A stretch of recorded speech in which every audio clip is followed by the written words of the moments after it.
I've lost count of how many big fish I've caught on this bait right here in the springtime.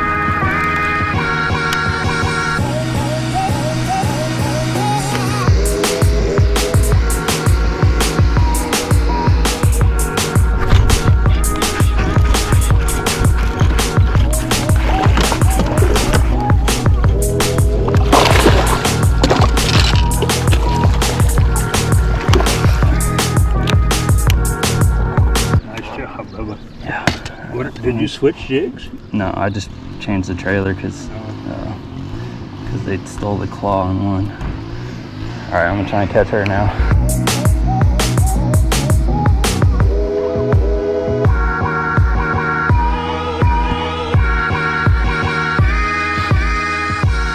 Yo, it's your boy. I got it like a bass addict back in the garage for part 5 of my top 5 spring bait series. Finally wrapping it up. If you haven't checked out the other 4 videos, definitely go do that. A lot of good information on some great baits for the springtime that'll catch you a bunch of fish. But today we're going to talk about jigs. We haven't really talked about any baits that I like to use on beds, so today we're definitely going to get into that a little bit. But not just bed fishing, just in general, throwing a jig around shallow cover in the springtime is just a great way to get a big bite. Definitely have caught my fair share of giant fish on a jig this time of year, and definitely have a lot of confidence in that bait. So it's probably going to be a quick one. I'm just going to talk about one jig and a couple of different trailers that I like, and it's really simple this time of year because those fish are shallow, and that's what I'm targeting. So without further ado, let's just jump into it. First off, talking about the areas that I like to fish this jig. Like I said, beds is one of them, so just going into those shallow spawning flats and just cruising around looking for beds, looking for light spots, dark spots, up against seawalls or up against like stumps in the water. Tule clumps is a lot of times where I'll find beds in my fisheries. Might be different for you, but yeah, just cruising around, standing up in my kayak, looking around to find those bigger females or bigger males bedded up, and then I'll pick up that jig. And also, as I'm looking around, I'll probably just be flipping, blind casting at some of those same areas. So those spots that look like a fish might be bedded up near it, I'll just, before I even get there, before I can see down in the water, I'll just make a flip. And sometimes if you have those aggressive fish and you land on the right spot, they might pick it up before you even see them. So that's best case scenario.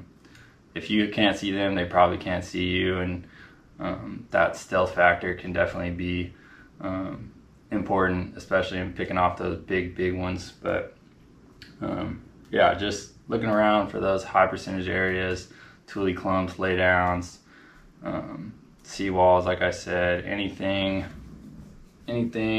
that can give those bass like a sense of protection. Those are the areas that they want to spawn in. So that's kind of what I'm looking for. Just jumping straight into the jig.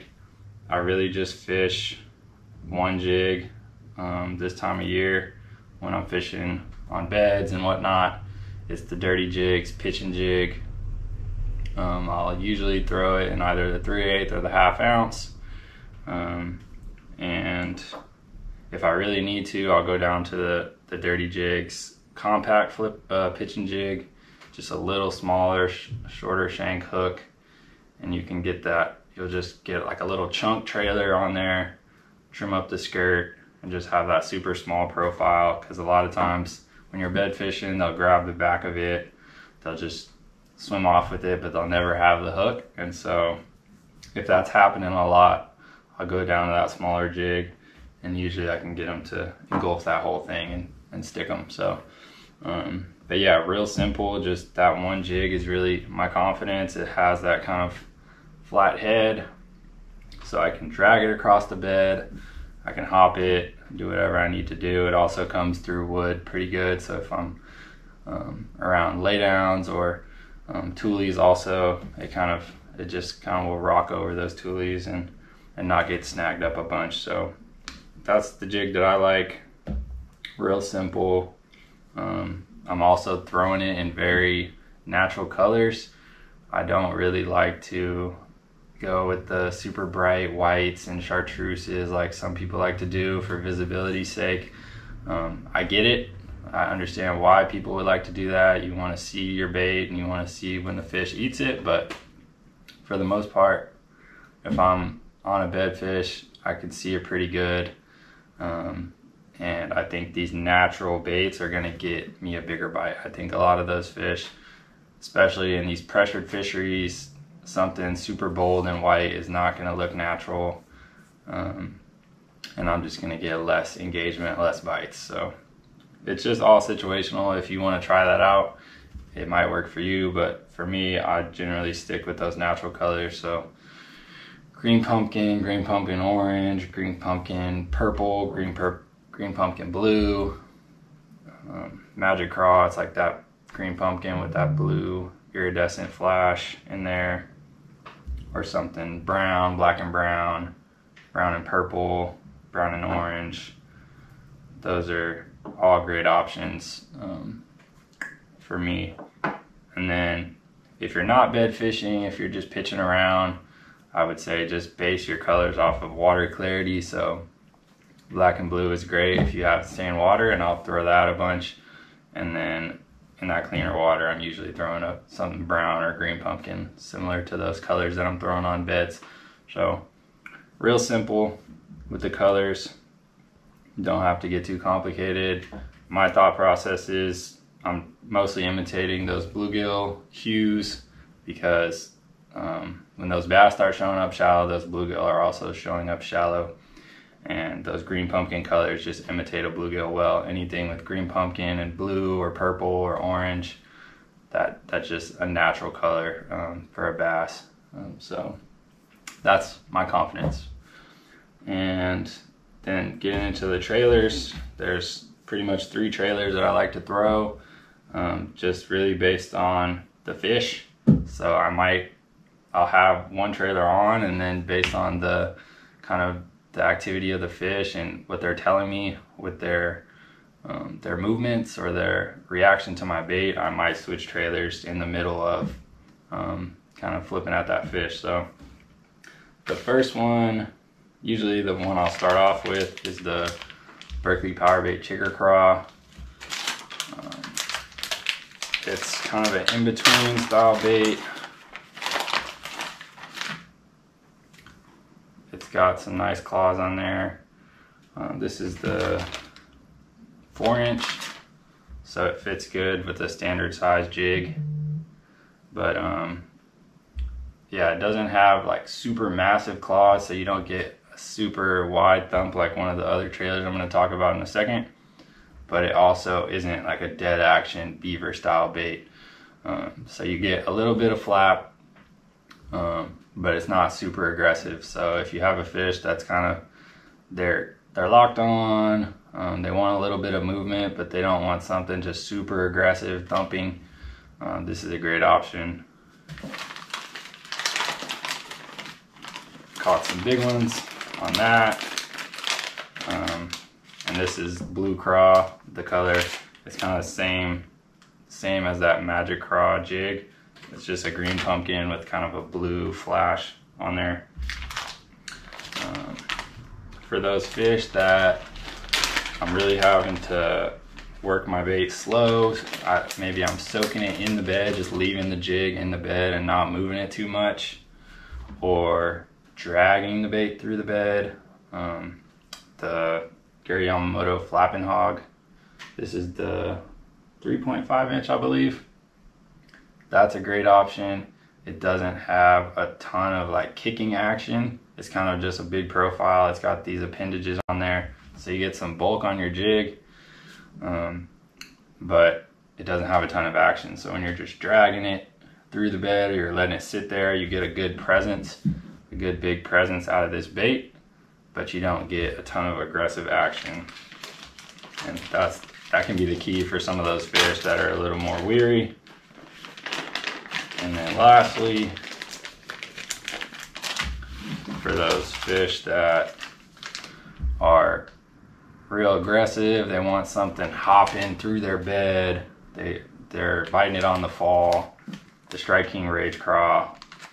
Love that bait. I've caught some giants on that bait. And actually, I don't need to pull it out. That's what's on the jig right now. But you've got those Rage Tail Craws, that real big thump on the fall.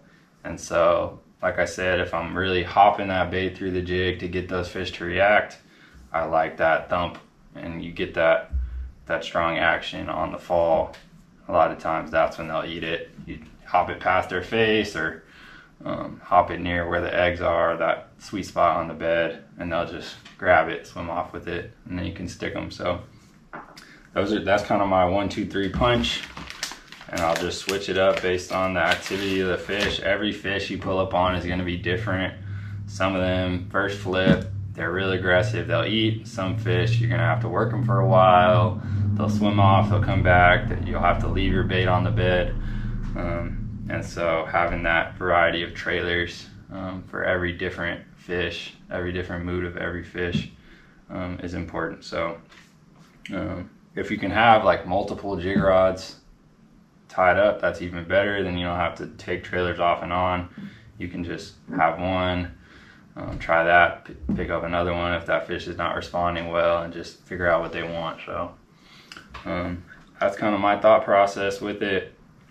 Those 3 trailers have pretty much done what I need them to do. And if they won't eat one of those, I just need to move to a different bait and not throw that jig. But usually those will get the job done. And lastly, just talking about my setup, I'm running this Powell. It's an old Powell Inferno 7.3 heavy. I've thrown literally everything on that bait: Texas rigs, jigs, frogs, swim baits, flukes. It's just like a multi-purpose rod. It's a heavy, but it's almost like a strong medium heavy. But that little bit shorter rod, 7.3, just for making those tight quarters pitches. Sometimes you're in and around overhanging trees and docks and stuff like that. So the shorter rod does well around that kind of stuff. And then it's got some good backbone, so I can drive that hook home. These jigs have a good stout hook. They're not going to bend out. So a good strong rod to drive those hooks home. And then my reel, not super important, but I like Shimano, so I'm throwing a Shimano Curado. What do I got on here? That's a 200K on there. And usually with my jigs, since I'm not really working the bait with the reel, I'll go with a high-speed reel, so like a 7-to-1 or 8-to-1, just so when I'm done working it, I can reel it in fast and move on to the next flip. Or even if, say, a fish picks it up and swims off really fast, I can reel up and catch up to them and then stick them. So not the most important thing when you're fishing on beds or around shallow cover, but it can be helpful if you've got a real hot fish and you need to catch up to them, and just for overall efficiency. And then anywhere from like 15 to 20 pound fluorocarbon. I like fluorocarbon, just you have that invisibility, being stealth around those beds. Don't want to be kind of ticking those fish off with super huge braid or something. I just want them focused on my bait and my bait only. So fluorocarbon, if you're fishing a smaller jig with a lighter wire hook, maybe 15 or 16 pound test. And if you're throwing a bigger jig with a big gaff of a hook, throwing something closer to 20 pound, just because I'm around shallow cover. Like I said, all those shallow pieces of cover, those dock pilings, those laydowns, those tule clumps, all that stuff, those big ones will drag you in that if you don't have strong line. So usually if I'm around big fish, I'll go on the heavier side. Like pretty much everything else, I'm not a huge light line guy. I'll do it if I have to, but I like to go as heavy as I can most of the time, just because I want that peace of mind knowing once I stick that fish, I can just get them to the boat and flip them in. So that's my setup for the jigs. Those are the baits that I like. Everything will be linked in the description as always.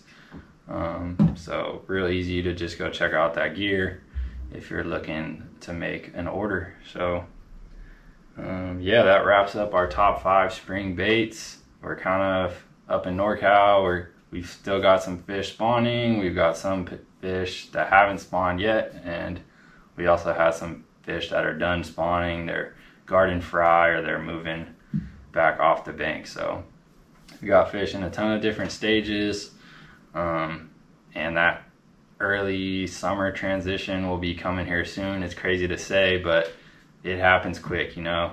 We're all thinking about the spring, the spawn, and then it comes quick, and then we're on to the next thing, and those fish are moving to the next pattern. So always just trying to stay ahead of the game. So that's why I try to pump out these videos and keep y'all on top of the seasonal patterns. So hopefully this is helpful. If you have any questions or need any more recommendations, drop a comment and I'll try to get back to you. Pretty much respond to all my comments. So yeah, shouldn't be an issue. But as always, appreciate y'all watching, and I'll catch you on the next one. Peace.